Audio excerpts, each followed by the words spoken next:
அஸ்ஸலாமு அலைக்கும். எல்லாம் நல்லா இருக்கீங்களா? இன்றைக்கி நம்ம சேனலில் இப்போ நம்ம பார்த்துட்ருக்குது கோழிக்கறி வறுவல். ரொம்ப ஈஸியாக சிம்பிளாக டேஸ்ட்டாக நம்ம ரெடி பண்ணோம். வாங்க இப்போ வீடியோக்குள்ளே போய் தேவையான பொருட்களை பார்த்துலாம். கோழிக்கறி 1 கிலோ போல் எடுத்துக்கோங்க. அதுக்கு 2 தக்காளி, ஒரு நார்மல் சைஸ் தக்காளி 2 எடுத்து நல்லா கழுவி கட் பண்ணி மிக்ஸி ஜார் மாற்றிக்கோங்க. ஒரு கையளவுக்கு வெங்காயம், ஒரு வெங்காயம் போதும். ஒரு வெங்காயத்தை நல்லா கட் பண்ணிவிட்டு சேர்த்துக்கோங்க. 2 பச்சை மிளகாய், அதையும் நல்லா கட் பண்ணி மிக்ஸி ஜாரில் சேர்த்துட்டு நல்லா நம்ம அரைச்சி கொண்டு வர போகிறோம். நல்லா பேஸ்ட்டாக நல்லா அரைச்சி கொண்டு வந்த பிறகு நம்ம அதில் ஒரு முடி லெமனை அதிலேயே நம்ம புளிஞ்சு ஊற்றி நம்ம அதை கலர போகிறோம். கலந்துக்குங்க. இதிலே கொஞ்சம் உப்பு நீங்கள் சேர்த்துக்குங்க.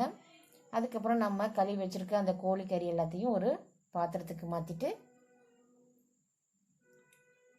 சிக்கன் மசாலா இருந்துச்சுன்னா போட்டுக்குங்க. அப்படி இல்லைன்னு சொன்னாக்கா நீங்கள் சாதாரண மசாலா எதுவும் நீங்கள் சேர்ப்பீங்க, வறுவலுக்கு சேர்க்குறது போட்டுக்கலாம். சிக்கன் மசாலா சேர்த்தா நல்லா டேஸ்ட்டாக இருக்கும்.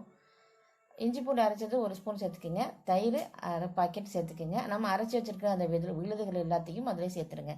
சேர்த்துட்டு எல்லாத்தையும் ஒன்று சேர்கிற மாதிரி நல்லா கலந்து விட்டுருங்க. கலந்து விட்டு உப்பு இருக்கான்னு பார்த்துட்டு உப்பு தூள் இந்த மாதிரி நம்ம சேர்த்துக்கலாம். எண்ணெய் 1 கரண்டி ஊற்றிக்கிங்க. கலர் வேணுங்கிறதுக்காக நான் கலர் பொடி இன்றைக்கி சேர்த்தேன். வேணான்னா நீங்கள் கலர் பொடியை மட்டும் ஸ்கிப் பண்ணிக்கலாம். மஞ்சள் பொடி இதை மாதிரி நீங்கள் சேர்த்துக்கலாம். நான் மஞ்சள் பொடி இன்றைக்கி சேர்க்கலை. உப்பு நான் தூள் உப்பு கரைச்சது ஊற்றினேன். காரத்துக்கு தகுந்தாற் போல் மிளகாத்தூள் நீங்கள் சேர்த்துக்கலாம். காரம் உங்களுக்கு எவ்வளோ வேணுமோ அதுக்கு தகுந்தாற் போல் மிளகாத்தூள் சேர்த்து நல்லா கலந்து விட்டு ஒரு 5 நிமிஷம் மூடி வச்சுருங்க. அது ஊறி வரட்டும். அதில் நம்ம கார்ன்ஃப்ளவர் மாவு கூட இருந்தால் ஒரு 2 ஸ்பூன் போல் நீங்கள் சேர்த்துக்கலாம்.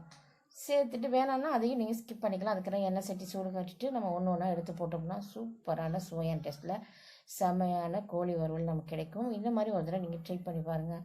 அவ்வளோ மெதுவாக அழகாக இருக்கும். சாப்பிட்டே இருப்பாங்க. ட்ரை பண்ணி கமெண்ட் பண்ணுங்கள். தேங்க்யூ.